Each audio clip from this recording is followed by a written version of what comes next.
അന്ധവിശ്വാസം അല്ലെങ്കിൽ superstitious belief നമ്മുടെ നാട്ടിൽ പണ്ട് തൊട്ടേ ഉള്ളതാണല്ലോ.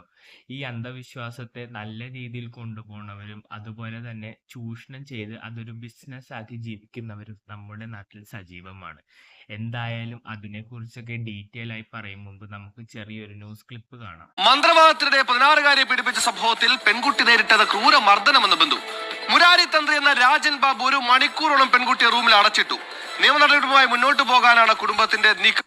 മുരാരി തന്ത്രി അല്ലെങ്കിൽ രാജൻ ബാബു കുറച്ചു പേർക്കെങ്കിലും അറിയാമെന്ന് വിശ്വസിക്കുന്നു. അറിയാത്തവർക്ക് ഞാൻ ചുരുക്കി ഒന്ന് പറഞ്ഞുതരാം. ഇദ്ദേഹം ഒരു ഓട്ടോ ഡ്രൈവർ ആയിരുന്നു, പിന്നെ എങ്ങനെയോ ജ്യോത്സ്യനായി മാറി. പിന്നെ ഇദ്ദേഹത്തിന്റെ പ്രധാന ഹോബി ഇൻസ്റ്റാഗ്രാമിലൂടെ ഇസ്ലാമിക് ഗാനങ്ങൾ പാടിയിടുക. അതിലൂടെ അദ്ദേഹം ഒരുപാട് ഫാൻ ബേസ് ഉണ്ടാക്കിയിട്ടുണ്ട്. അതുപോലെ തന്നെ ഒരുപാട് ഹെയ്റ്റേഴ്സും ഉണ്ട്. തന്ത്രിക്ക് ഇത്രയും ഫാൻ ബേസ് കൂടാൻ കാരണം അന്യമതത്തിൽപ്പെട്ട ഒരു വ്യക്തി ആയതുകൊണ്ടും കൂടാതെ ഇസ്ലാമിക് ഗാനങ്ങൾ പാടുന്നത് കൊണ്ടും സമൂഹത്തിന് ജാതിമത ഭേദമില്ലാത്ത നല്ലൊരു ആശയമാണ് പകർന്നു കൊടുക്കുന്നത് എന്നാണ്. അങ്ങനൊരു നല്ല ഇമേജിൽ നിൽക്കുന്ന വ്യക്തിക്കെതിരെയാണ് കഴിഞ്ഞ ദിവസം പോസ്കോ കേസ് വന്നത്.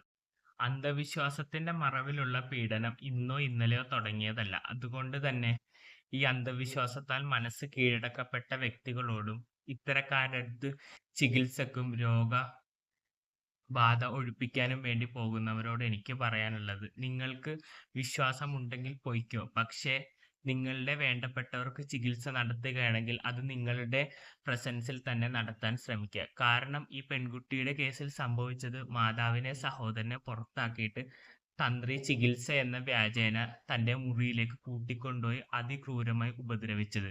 ഇത്തരം ഒരു ദുരനുഭവം നാളെ ഒരു പെൺകുട്ടികൾക്കും സമൂഹത്തിൽ ഉണ്ടാകാൻ പാടില്ല. അതുകൊണ്ട് വിശ്വാസമുള്ളവർ ഞാൻ പറഞ്ഞതുപോലെ ചെയ്യുക.